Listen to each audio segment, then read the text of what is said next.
hey iga joog fikrad khaldan ayaa lagu soo sheegay balse aniga ma ahan ninka aad adiga doonayso ama aad rabtid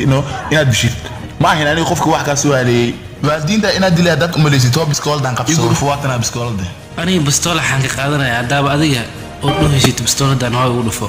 aniga waa wareersanahay qofka waalidiinteeda dila waxaa la sheegay inaad tahay adana waxay leedahay waalidiinteeda anama dilin ee waayahay yaa dilay markaa